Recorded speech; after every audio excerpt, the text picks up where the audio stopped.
Good morning. सोमवार का दिन और आई होप कि आपका वीकेंड स्ट्रेस फ्री रहा होगा। बिना पोर्टफोलियो को देखे पोर्टफोलियो से दूर रहे। और पोर्टफोलियो सभी के लाल हैं, चिंता की कोई बात नहीं है। बार बार कहता हूँ मैं, मेरा भी लाल है। और बड़े बड़े जो धुरंधर खिलाड़ी हैं, हजारों करोड़ का पोर्टफोलियो जो लेके बैठे हैं, उनके भी लाल हैं, तो टेंशन की बात नहीं है। डाउ थोड़ा सा पॉजिटिव रहा, लगभग 0.3%। नेस्डेक भी पॉजिटिव रहा, लेकिन हमारी मार्केट से अभी भी यूएस की मार्केट महंगी है। 24 के पीई पे काम कर रही है, जबकि हमारी मार्केट 19.8 पे काम कर रही है, यानी कि वहाँ से हमारी मार्केट सस्ती है। तो इनडायरेक्टली अभी यूएस मार्केट की तरफ इन्वेस्टमेंट का ख्याल ना करें, unless and until specific stocks को आप फॉलो कर रहे हैं और वो अच्छे दाम पर मिल रहे हैं, यानी कि वैल्यूएशन उनके अच्छे हो गए हैं। तो चलिए उसके बाद बात करते हैं कुछ खबरों की। पहले तो पावेल साहब ने बोला है कि अभी हमारा रेट कट का इरादा नहीं है, अभी हम ट्रंप साहब की पॉलिसीज़ को देखेंगे और उसके बाद कोई फैसला लेंगे। यानी कि रेट कट की संभावना अभी जल्दी से नहीं है, जब तक ट्रंप साहब की पॉलिसीज़ क्लियर नहीं हो जाती हैं। उसके बाद रशिया ने अटैक कर दिया है, जैसे ही ट्रंप ने पीठ थपथपाई है और जेलेंस्की से थोड़ा सा उनकी अनबन हुई है। रशिया ने अटैक कर दिया है, मिसाइल छोड़ी है, और उसमें ऑफिशियली 14 लोग मरे हैं और 37 घायल हुए हैं। बाकी असलियत तो पता नहीं है। ऑयल प्राइसेस भी 1% बढ़ गए हैं। उसके बाद ट्रंप साहब की एक स्टेटमेंट बड़ी शॉकिंग थी वैसे तो, लेकिन इंडिया के बारे में उन्होंने जो कहा वो ठीक नहीं है। वैसे तो एक तरफ वो दोस्ती का दम भरते हैं हमारे प्रधानमंत्री के साथ, और दूसरी तरफ वो सांप की तरह जहर उगल रहे हैं। उन्होंने बोला कि फाइनली इंडिया को किसी ने एक्सपोज किया है पहली बार, यानी कि जो हमारी टैरिफ की जो पॉलिसी है, टैरिफ के जो रेट्स हैं, उनको उजागर करके उन्होंने हम लोगों को एक्सपोज किया है। ये वो कह रहे हैं कि पहली बार किसी ने एक्सपोज किया है। और वो अब ये मान के चल रहे हैं कि टेस्ला के लिए, यानी कि कार जो भी अमेरिका से यहाँ पे आएंगी, इनडायरेक्टली टेस्ला के लिए 0 टैरिफ होगा। देखते हैं क्या होगा। कट तो ऐसे बहुत कुछ हो गया है ऑलरेडी। और यहीं पर जोड़ देता हूँ मैं, वैसे दोनों देशों की कोई ऑफिशियल सीनियर लेवल्स की कोई कमेटी बन गई है, फैसला हुआ है, अभी ये बनी नहीं है, जो कि डिसाइड करेगी कि टैरिफ किस आइटम पे और कितना होना चाहिए। तो यानी कि ये भी मुझे लगता है कि हमारी कहीं ना कहीं कमजोरी ही रही है। हम लोग कनाडा, मैक्सिको और चाइना की तरह गुर्रा के बोल नहीं सके हैं, जबकि बोलना बनता था। और हम अगर बोलते तो शायद हम अगले आने वाले 1 साल में इंडिपेंडेंट भी हो जाते, अपने इंपोर्ट को घटा सकते थे। अभी भी मौका है, कुछ बिगड़ा नहीं है। अगर हम अपने उद्योगपतियों को मौका दें, थोड़ी सुविधा दें और उनको बताया जाए कि हमें ये आइटम में इंपोर्ट को घटाना है, फॉरेन करेंसी भी बचती और उनके ऊपर हम उनके ऊपर डिपेंडेंट भी ना रहते, और हमारी इकोनॉमी को भी लंबे टाइम में थोड़ा सा बल मिलता। पर चलिए, ऊंचे लेवल के डिसीजंस हैं, क्या होता है उसमें हम कुछ नहीं कर सकते हैं। उसके बाद चाइना के एक मिनिस्टर ने, मंत्री ने बड़ी ज़बरदस्त बात की है, let us snake and dragon dance. इशारा आप समझ गए होंगे। उन्होंने अमेरिका को इशारा करके बोला कि चलिए देखते हैं, डांस करके देखते हैं दोनों का डांस कैसे चलता है। यानी कि वो पंगा ले रहे हैं और लेंगे, आगे भी लेंगे। तो ये कहानी है उनकी। उसके बाद चाइना ने, हमारे लिए भी चाइना के मंत्री ने ये बोला है कि चलिए हम सीमा के जो मनमुटाव हैं उनको साइड में रख के अपने बायलैटरल इश्यूज़ को थोड़ा सा मजबूत बनाते हैं। इनडायरेक्टली वो भी जानते हैं कि भाई अब पड़ोस में इंडिया ही रह गया, अगर इंडिया से भी हमारा एक्सपोर्ट घट गया तो हमारी इकोनॉमी को थोड़ा सा खतरा हो सकता है, क्योंकि चाइना से बहुत माल आता है इंडिया में। तो इसलिए उन्होंने थोड़ा सा एक पोलाइट भाषा का इस्तेमाल किया है ट्रंप के बिल्कुल अगेंस्ट जाके, कि हम सीमा वाले इश्यूज़ को थोड़ा साइड में रख देते हैं और बायलैटरल रिलेशंस को थोड़ा सा मधुर बनाते हैं। तो ये तो कहानी रही। इसके बाद अब यही हालात रहेंगे तो मुझे लगता है, जैसे मैंने पहले भी बोला है, पहले तो मैं 3 महीने यानी कि जून तक कह रहा था, लेकिन अब मुझे लगता है कि कम से कम 2 क्वार्टर तो आप ये उम्मीद ना करें कि शेयर मार्केट आपको बहुत ज़्यादा रिटर्न देने वाली है। हाँ, करेक्शन हुआ है, प्राइस का करेक्शन हुआ है, थोड़ा बहुत ऊपर नीचे चल रहा है। अब मुझे लगता है कि टाइम करेक्शन चलेगा। टाइम करेक्शन से मेरा मतलब है कि जैसे कि हमारी साइंस की भाषा में साउंड वेव चलती हैं, क्रेस्ट ट्रफ यानी कि ऊपर नीचे मार्केट ऐसे ही चलेगी। बहुत ज़्यादा रिटर्न की उम्मीद ना रखें।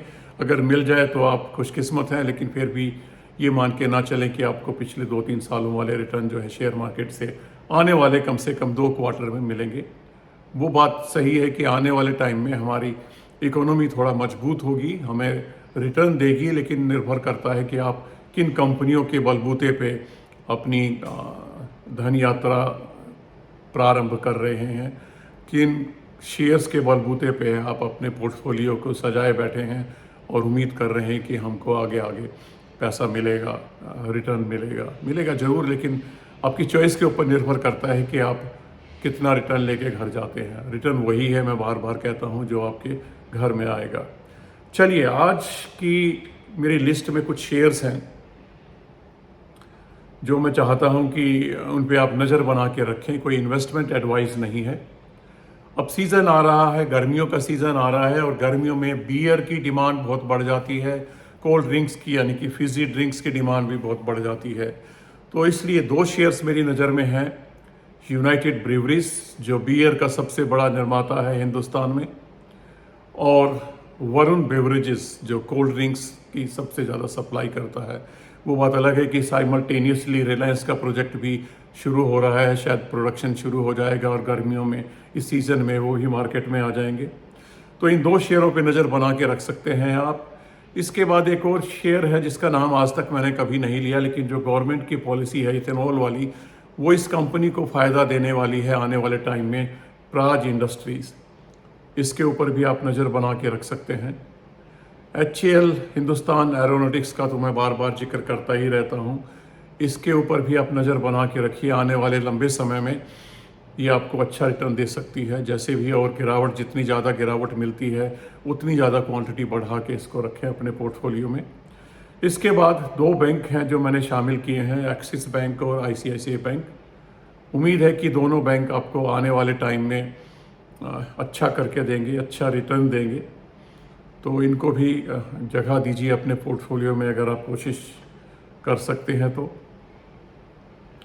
इसके बाद टाइटन और महिंद्रा एंड महिंद्रा, ये अगले 2 शेयर हैं जो मुझे लगता है कि आने वाले टाइम में, क्योंकि एग्रीकल्चरल इंडस्ट्रीज़ में काफ़ी स्कोप है, काफ़ी ग्रोथ की संभावनाएं दिख रही हैं, और Mahindra and Mahindra agriculture industry में काफ़ी योगदान देता है, स्पेशली ट्रैक्टर्स वगैरह में। SUV सेगमेंट भी उसका अच्छा करेगा, ऐसी उम्मीद है। और लार्सन एंड ट्यूब्रो, एक बार बार कहा जाता है इनकी तो मेरे ख्याल से ऑर्डर बुक ही इतनी है जितनी तो बहुत सारी कंपनियों की सीधी मार्केट कैप भी मिला दें वो भी नहीं है, उससे ज़्यादा है, शायद सालों तक चलेगी। तो अच्छे दाम पर मिल रहा हो तो आप देखिएगा। मुझे लगता है कि M&M और L&T और टाइटन, ये आपको एक साल के अंदर 25 से लेके 40% तक रिटर्न दे सकते हैं। उसमें एक्सिस बैंक भी है, उसमें ICICI बैंक भी है, उसमें मैं आइशर मोटर्स और इन्फोसिस को भी शामिल कर रहा हूँ। जो आपको आइशर मोटर के लिए मेरा टारगेट 20% का है। Shriram finance, ICICI bank, Divi's lab, Infosys 20 से लेके 25% आपको एक साल में रिटर्न दे सकते हैं, ऐसा मेरा अनुमान है। कोई इन्वेस्टमेंट एडवाइस नहीं है, लेकिन मुझे लगता है कि ये टाइम, आने वाला टाइम इनका ही है। इन फील्ड में, इन सेक्टर्स में हमारी इकोनॉमी अच्छा करने वाली है, लेकिन एक साल का टाइम दीजिए, जल्दी से उम्मीद ना करें और थोड़ा सा सावधानी पूर्वक कुंडली मार के बैठ रहे हैं, बार बार उल्टा पलटी ना करें। थोड़ा सा पेशेंस का गेम है ये, तो पेशेंस बना के रखिएगा। और Axis bank, Infosys, Shriram finance, ICICI bank, Divi's lab, Eicher motors, Hindustan aeronautics, Praj industries, united breweries, M&M और टाइटन और L&T। इनके अंदर आप नज़र बना के रखिए, जहाँ तक हो सके जितने नीचे भाव पर आपको मिल सके, मैं भाव कह रहा हूँ, वैल्यूएशन भी देख लीजिएगा, जितने अच्छे वैल्यूएशन पे आप ले सकते हैं। वैसे तो मार्केट 22,500 के आसपास चल रही है, उठा पटक चलेगी। मुझे लग नहीं रहा कि बहुत ज़्यादा गिरावट या बहुत ज़्यादा बढ़ोतरी की उम्मीद होगी, लेकिन हाँ 100 से 200 पॉइंट ऊपर नीचे तो अभी ये चलेगी, क्योंकि टाइम करेक्शन होना बाकी है। तो थोड़ा थोड़ा बीच में आपको खुश भी करती रहेगी, और जहाँ जहाँ आपको मौके मिले आप अपना सेल ऑन राइज की पॉलिसी अपनाइए। अगर कहीं पे 100% या उससे ज़्यादा प्रॉफिट मिल रहा है तो मेरी सलाह मानिए 50% तो कम से कम आप घर लाते रहिए बीच बीच में, और उनको फ्री करते रहिए और आगे बढ़ते रहिए। और इस प्रकार से बहुत लंबा पारी ना खेलें, गिने चुने शेयर रखिए। मैं बार बार कहता हूँ 10 साल से ज़्यादा का टारगेट ना बनाएं। जब 10 साल आ जाएं तो उसके बाद फिर देखिए अगले 10 साल या 5 साल का टारगेट बनाएं।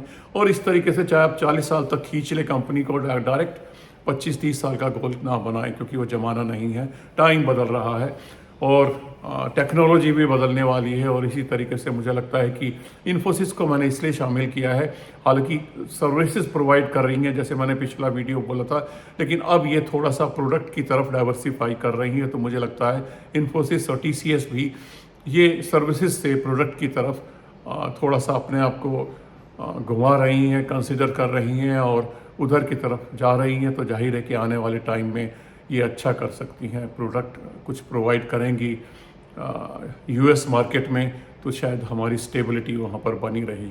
चलिए आज के लिए इतना ही, फिर मिलते हैं। निवेशित रहिए, पैनिक ना करें, जहाँ जहाँ हो थोड़ा थोड़ा डालते रहिए और कंटिन्यू कीजिए, अपना चलते रहिए, धीरे धीरे थोड़ा डालें पर डालें ज़रूर और आगे बढ़ते रहिए। नमस्कार।